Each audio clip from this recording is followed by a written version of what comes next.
When two minds truly align, the space between thought and action closes. You see it in tense moments, a surgeon and a scrub tech reaching for the same instrument, a pilot and co-pilot correcting course before alarms blare, and that invisible overlap turns hesitation into immediate, coordinated action. Fewer mistakes follow. On stage, two jazz players lock eyes and a solo takes off.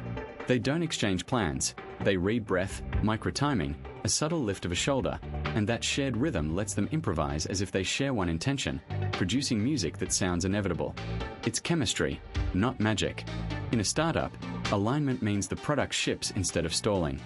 When co-founders agree on the single metric that matters and hold one clear story about the user, code merges cleanly, meetings shorten, and the team's energy compounds instead of scattering.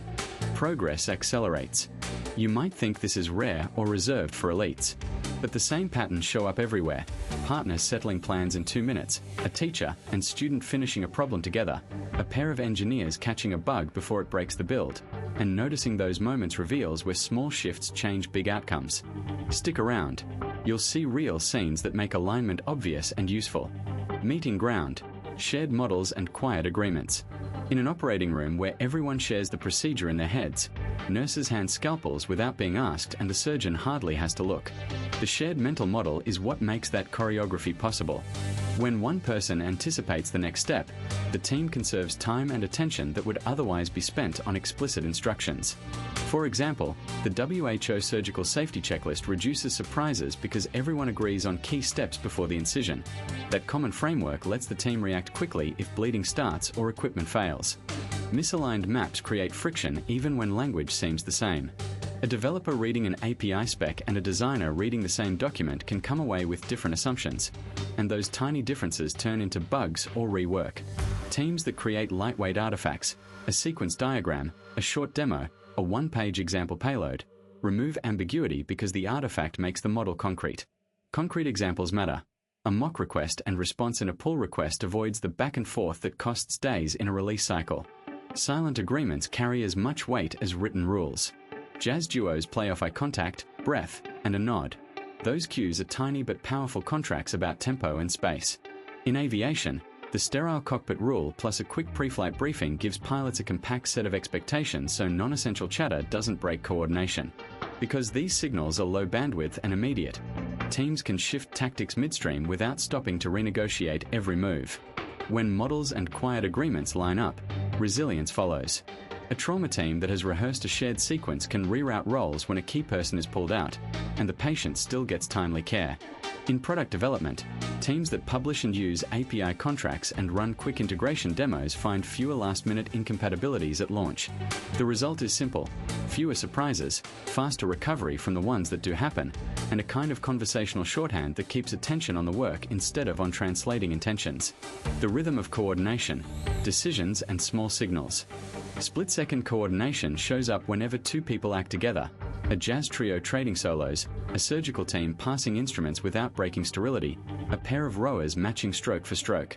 Small signals, a blink, a breath, the lift of a shoulder, carry decisions that would otherwise need sentences.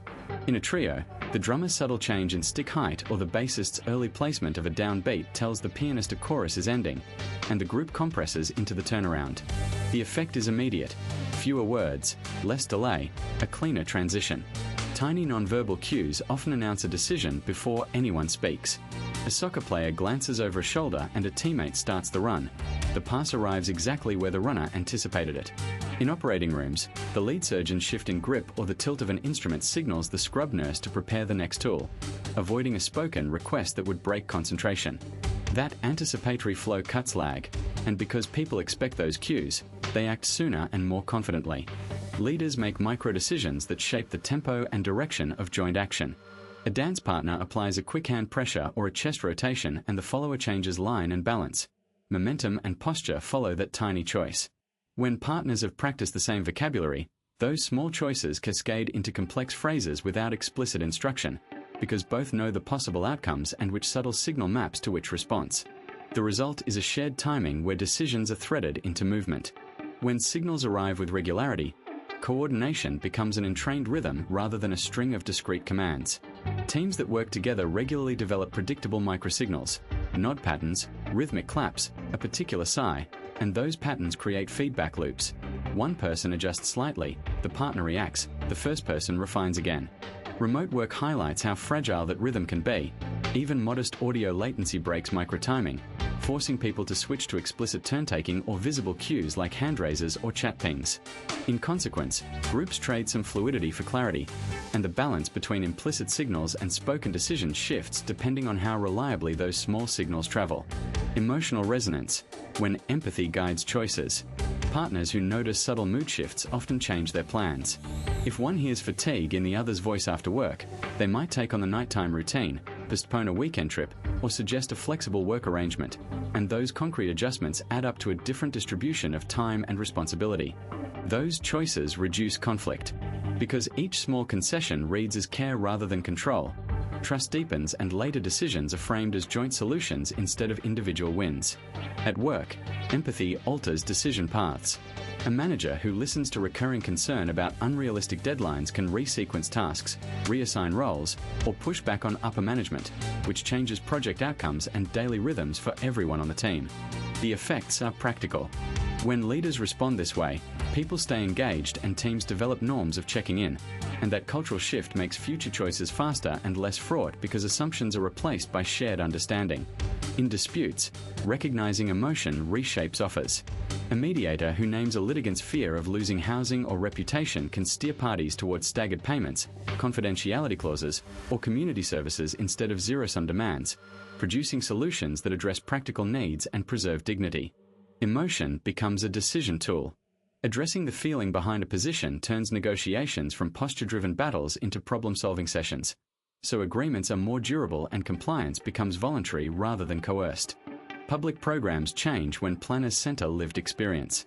For example, participatory budgeting lets residents propose and vote on local spending priorities, which shifts resources toward things like improved street lighting or youth programs because the choices reflect daily challenges people actually face rather than technical assumptions.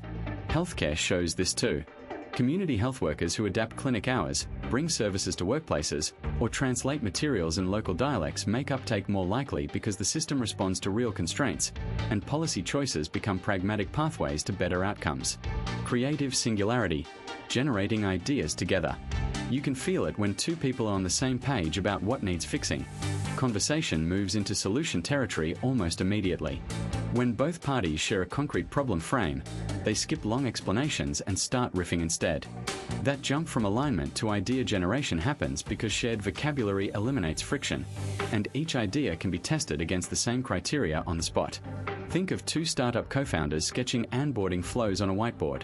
One suggests cutting a step, the other spots a reusable component, and suddenly a handful of product ideas appear that wouldn't have if they'd each worked alone.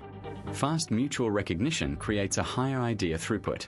Faster iterations follow, simply because less time is spent translating thought into shared context. There's often a strain between detail and imagination when people pair up. One brain narrows and refines while the other widens and explores, and that push-pull deepens the result. Songwriting duos illustrate this well. One musician hums a melody and the other reshapes the lyrics so the hook lands emotionally, producing a song neither could have finished solo. In product teams, the contrast shows up as a designer proposing an unconventional interaction while an engineer points out implementation trade-offs. The eventual solution blends novelty with feasibility. Complementary perspectives increase the combinatorial space of ideas because elements from each domain can be recombined into fresh options. Silence kills momentum. Quick back and forth keeps it alive. Real-time feedback creates a tight loop where bad directions are pruned early and promising threads are amplified. At hackathons, teams that prototype together and get instant reactions from teammates pivot faster toward viable demos than those who work in isolation. Two chefs developing a new dish taste, tweak, and pass the plate back and forth until a tiny adjustment unlocks a new flavor profile. An emergent concept that only surfaced through immediate exchange. That loop, suggest, test, refine, turns separate sparks into a single, compound idea. Comfort in agreement can also be a blind spot. When alignment runs ahead of critical challenge, teams can converge on the first plausible idea and stop looking. A product group might latch onto a feature that aligns with their shared intuition but contradicts early user signals, and by the time external feedback arrives, the cost of change is higher. Bringing in a fresh perspective or deliberately introducing counterpoints often reveals those blind spots. Even simple moves like alternating solo sketching with joint critique produces ideas that survive both private creativity and shared scrutiny, and that combination is what keeps creative alignment generative rather than self-reinforcing. Friction and growth. Handling divergence without breaking. Even when two people share the same goals, they still argue about how to get there. In a startup, for example, one co-founder can push for a product pivot toward an underserved niche while the other argues for polishing the core feature set, and that tension forces both sides to test market assumptions and reframe what priority really means. Small fights about timelines or wording can hide those bigger disagreements. When the back and forth is treated as data instead of a verdict, the disagreement becomes a way to surface blind spots rather than a wedge that splits the team. Small disagreements often become about identity instead of ideas. Two engineers debating monolith versus microservices can start with technical trade-offs and quickly slide into statements like "you're a risk taker" or "you're too conservative," which turns technical trade-offs into personal judgments and halts constructive conversation. If the focus stays on specific constraints, scalability needs, deployment frequency, the team's ability to maintain distributed systems, the fight stays productive. Concrete comparisons of latency targets, rollback procedures, and staffing needs help prevent the argument from becoming a statement about who each person is. Framing disputes as experiments changes the stakes.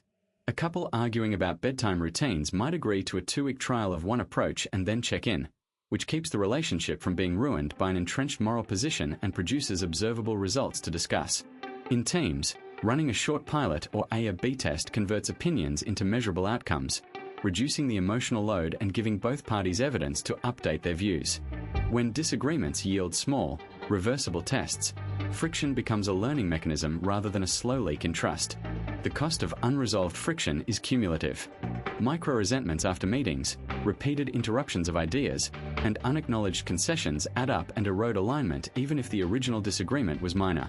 A quick acknowledgement after a harsh exchange, something like admitting you spoke too sharply, often restores momentum and prevents future escalation, while leaving hurt unaddressed makes subsequent clashes harder to navigate. Keeping repair short and specific preserves the partnership so that divergence can continue to be handled as an engine for growth instead of a path to rupture. Ever sat across from someone and felt the conversation stall? We showed that when two minds truly align, you get 4 practical things: trust that speeds decisions, a shared language that cuts mistakes, complementary perspectives that open new options, and steady attention that keeps experiments moving.